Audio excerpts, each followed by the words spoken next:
Hi, I'm Christine. I'm from Greece. I speak 3 languages with the same accent, all of them. Here me talking in Greek. Με λένε Χριστίνα, είμαι από την Ελλάδα και έχω ανοίξει αυτό το κανάλι για να δοκιμάσω να εκφράζομαι και να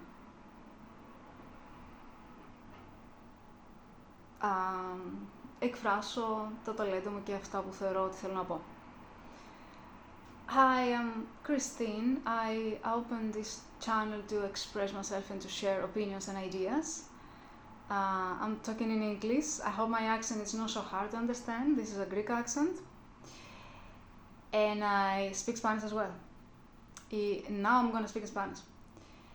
Soy Cristina, solía ser profesora de España en inglés en España y de español en Grecia. So, he enseñado ambos idiomas en diferentes países.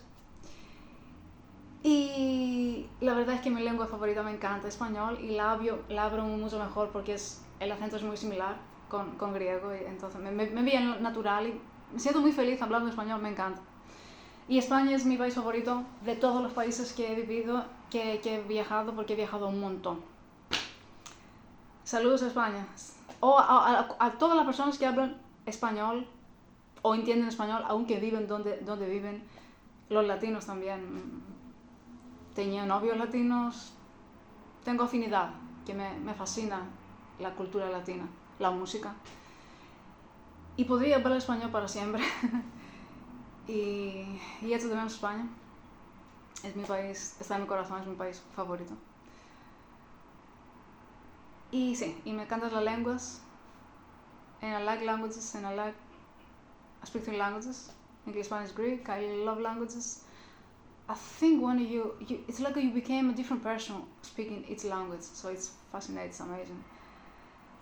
Για όσους δεν καταλάβανε, μιλούσα ισπανικά. Αγαπώ την Ισπανία, αγαπώ τα ισπανικά, αγαπώ τις γλώσσες γενικά. Μου αρέσει να ταξιδεύω, μου αρέσει να είμαι creative, να τραγουδάω, να ανακατεύω τις γλώσσες και να γίνεται ένα μπάχαλο. Και αυτά. Δεν ξέρω από πού είστε. Γράψτε μου από πού είστε. Write me where you are from, people that they're watching. Escríbeme de dónde estés, qué lengua habléis. Que vive los idiomas. Gracias.